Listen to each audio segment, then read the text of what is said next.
मेरे अज़ीज़ बहनों और भाइयों, मैं आज आपके सामने एक मुख्तसर सा अफ़सानचा पेश करना चाहता हूँ। इस अफ़सानचे का उन्वान है मोहब्बत की ज़ंजीर। किसी मुल्क के दूर दराज इलाके के एक गाँव में एक नौजवान जोड़ा रहता था।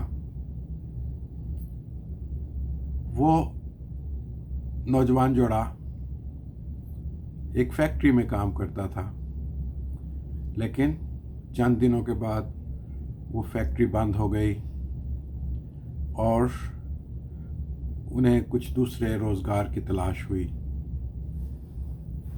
वो लोग परेशान थे। गांव आहिस्ता आहिस्ता गैर आबाद होता गया। गांव के लोग वहाँ से निकलकर दूसरे इलाकों में जा बसे। लेकिन उस आदमी ने, उस नौजवान ने, जिसका नाम जो था, ये फ़ैसला किया कि वो उसी गांव में रहेगा, क्योंकि उसकी यादें उस गांव से वाबस्ता थीं और वो उस गांव को छोड़ना नहीं चाहता था।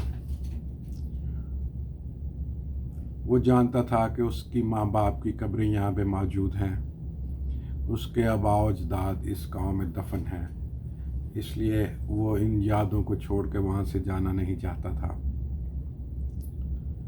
एक शाम को वो अपनी पुरानी गाड़ी रोज़गार की तलाश के बाद एक सड़क के ऊपर चला रहा था। सड़क वीरान थी, वहाँ पे और कोई गाड़ियाँ सफ़र नहीं कर रही थीं। वो आहिस्ता आहिस्ता सोचता हुआ गाड़ी चलाता गया और उसको इन तमाम रास्तों का पता था। गांव के एक एक घर का उसको पता था कि यहाँ पे कौन रहता है, यहाँ पे कौन रहता था। वो सब लोगों को बहुत अच्छी तरह जानता था। सब लोग उससे प्यार करते थे। वो बुरे वक्त में सबकी मदद भी करता रहता था। लेकिन ये सारी चीज़ें आहिस्ता आहिस्ता वीरान होती गईं। गांव उजड़ गया। बहुत कम लोग वहाँ पे रहते थे। एक शाम के वक्त जब सूरज ढल रहा था तो वो अपनी गाड़ी चलाता हुआ एक जगह से गुज़रा जहाँ उसने देखा कि एक खातून सड़क के किनारे अपनी गाड़ी से बाहर कुछ परेशान खड़ी है। वो उसके करीब गया। उसने पूछा, आए खातून, क्या मैं आपकी मदद कर सकता हूँ? उस खातून ने कहा कि मेरी गाड़ी का टायर फ्लैट हो गया है, पंक्चर है। मेरे में इतनी हिम्मत नहीं, मैं बूढ़ी हूँ कि मैं इसका टायर बदल सकूँ।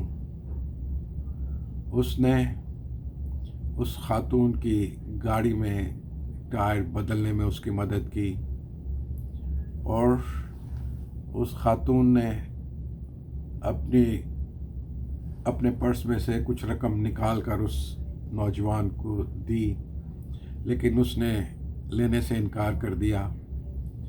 उसने कहा कि मैं आपकी मजबूरी से फ़ायदा नहीं उठाना चाहता। ये मेरी मोहब्बत है कि मैंने आपकी मदद की। आप भी इस ज़ंजीर को कायम रखें और अगर कोई मदद का तलबगार हो तो उसकी मदद कर देना।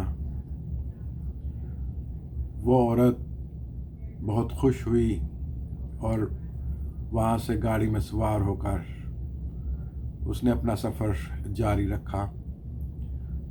थोड़ी दूर जाने के बाद उसने एक रेस्टोरेंट देखा। वो कुछ खाने के लिए उस रेस्टोरेंट में गई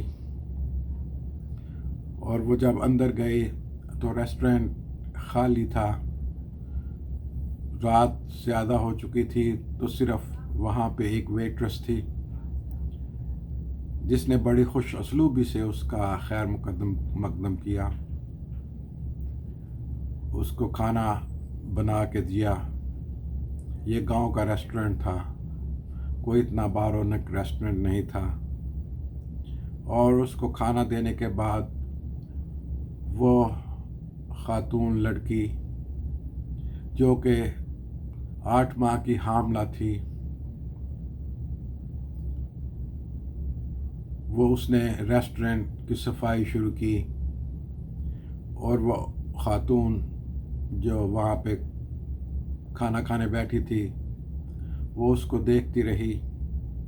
اس نے دیکھا کہ اس لڑکی کے چہرے کے اوپر کسی قسم کی کوئی پریشانی نہیں، وہ بڑی خوش اسلوبی سے اپنا کام کر رہی ہے، ریسٹورنٹ کی صفائی کر رہی ہے، کرسیاں لگا رہی ہے کل صبح کے لیے۔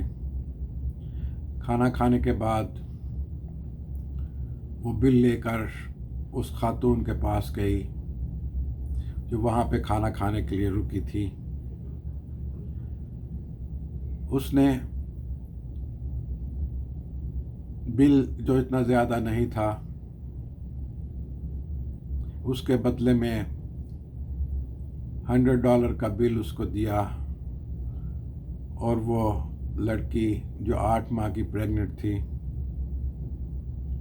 وہ اس کا چینج لینے کے لیے اندر گئی۔ جب وہ واپس آئی تو اس نے دیکھا کہ وہ خاتون جا چکی ہے۔ وہ باہر دوڑ کر اس کو دیکھنے کے لیے گئی، لیکن وہ خاتون وہاں سے جا چکی تھی۔ جب وہ اس ٹیبل کے اوپر گئی جہاں خاتون کھانا کھا رہی تھی تو اس نے دیکھا کہ وہ خاتون بہت سی رقم اس پلیٹ میں چھوڑ کر چلی گئی تھی، اور اس نے ایک کاغذ وہاں پہ دیکھا جس کے اوپر لکھا تھا کہ آئے پیاری بیٹی، مجھے آج ہی کسی نے کہا ہے کہ محبت کی اس زنجیر کو جاری رکھو، اس لیے میں یہ رقم تمہارے لیے چھوڑ کے جا رہی ہوں۔ مجھے تمہارے حالات سے، تمہارے چہرے سے لگتا ہے کہ تم بہت ضرورت مند ہو۔ وہ لڑکی بہت خوش ہوئی، اور ریسٹورنٹ کا سارا کام نپٹانے کے بعد وہ اپنے گھر کی طرف چل دی۔ اس کا گھر ریسٹورنٹ سے زیادہ دور نہیں تھا۔ جب وہ اپنے گھر گئی اور اس نے اپنے خاوند کو پریشان دیکھا، اس کا خاوند کہنے لگا کہ یہ سب کچھ کیسے ہوگا؟ آپ 8 ماہ کی پریگننٹ ہو اور 1 مہینے کے بعد ہمارے ہاں نیا مہمان آنے والا ہے، میرے پاس نوکری بھی نہیں، یہ سب کچھ کیسا پورا ہوگا؟ تو اس لڑکی نے اپنے خاوند سے کہا، جو فکر نہ کرو، خداوند ہماری مدد کرتا ہے، لیکن ہمیں چاہیے کہ محبت کی ہم اس زنجیر کو جاری رکھیں۔ امید ہے کہ میرا یہ افسانچہ آپ کو پسند آیا ہوگا اور آپ بھی محبت کی اس زنجیر کو جاری رکھیں گے۔ Thank you very much and have a nice day.